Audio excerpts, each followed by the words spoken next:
स्वागत है आप सभी का एक बार फिर से। महाराष्ट्र में विधानसभा चुनाव को लेकर एनडीए ने भी तैयारी शुरू कर दी है। सीट शेयरिंग पर लगभग बात पूरी हो चुकी है। नेतृत्व को लेकर भी लगभग फैसले किए जा चुके हैं। सूत्रों के मुताबिक भाजपा के नेतृत्व वाले एनडीए सामूहिक नेतृत्व में चुनाव मैदान में जाएगा।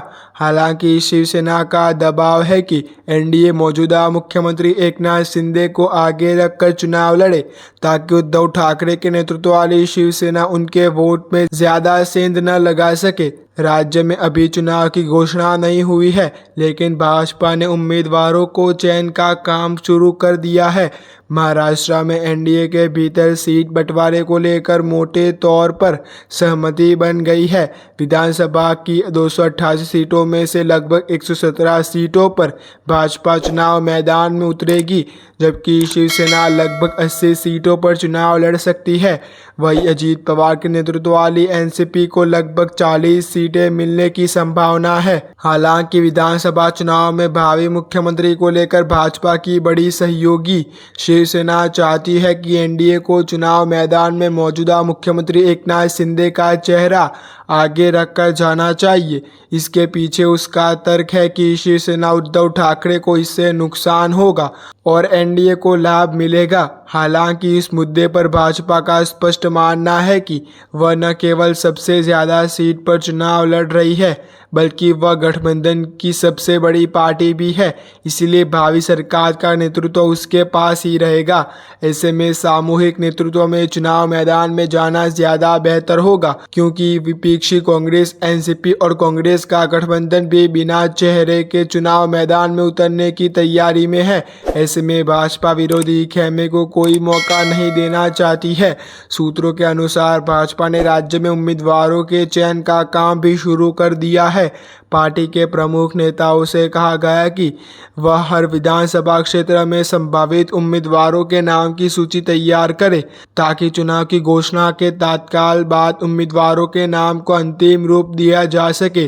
पार्टी ने अपने कार्यकर्ताओं का आह्वान किया है कि वह दशहरे के बाद से चुनाव तक अपने क्षेत्र में ही रहे। हर बूथ पर 10 लोगों की टोली बनाकर कम से कम 10% ज्यादा वोट बढ़ाने के लिए काम करे। इसके लिए पन्ना प्रमुखों को जिम्मेदारी दी जाएगी कि वह अपने मतदाताओं से संपर्क कर उनको भाजपा गठबंधन के पक्ष में मतदान करने के लिए कहे, साथ ही विरोधी गठबंधन का पर्दाफाश भी करे। बीजेपी नेता हर्षवर्धन पाटिल शरद पवार की पार्टी एनसीपी में शामिल हो सकते हैं। गुरुवार को मुंबई में पवार के आवास पर उनसे मुलाकात के बाद पाटिल ने यह फैसला लिया है। मुलाकात के बाद उन्होंने अपने सोशल मीडिया प्रोफाइल से भाजपा का नाम हटा दिया। उन्होंने मीडिया कर्मियों से कहा कि वह शुक्रवार को इसकी घोषणा करेंगे, लेकिन उन्होंने विस्तृत जानकारी नहीं दी। पुणे जिले के वरिष्ठ नेता पाटिल अजीत पवार के कट्टर प्रतिद्वंदी है। पाटिल पुणे के इंदापुर विधानसभा क्षेत्र में आगामी विधानसभा चुनाव लड़ना चाहते हैं। उन्होंने 2014 में एनसीपी के दत्तात्रेय भरणे से हारने तक 4 बार इस सीट का प्रतिनिधित्व किया था। गुरुवार को उन्होंने पवार से मुलाकात की, जहां माना जा रहा है कि अंतिम फैसला ले लिया गया है। वह पुणे के इंदापुर विधानसभा क्षेत्र से पाटिल के उम्मीदवार होंगे। वह बारामती लोकसभा सीट के 6 विधानसभा क्षेत्र में से एक है। पाटिल 1985 से 1999 में सत्र में रही शिवसेना बीजेपी सरकार में मंत्री थे। बाद में वे कांग्रेस में शामिल हो गए। वे लगातार कांग्रेस सरकार में मंत्री भी रहे। 2014 में उन्होंने कांग्रेस उम्मीदवार के तौर पर चुनाव लड़ा था, लेकिन 2019 में वे बीजेपी उम्मीदवार के तौर पर चुनाव लड़े। 2019 में उन्होंने लोकसभा चुनाव में सुप्रिया सुले की उम्मीदवारी का समर्थन किया और विधानसभा चुनाव के दौरान इंदापुर सीट के लिए पवार का समर्थन मिलने की उम्मीद कर रहे थे। लेकिन जब एनसीपी ने फिर से भरणे को मैदान में उतारा तो पाटिल बीजेपी में शामिल हो गए।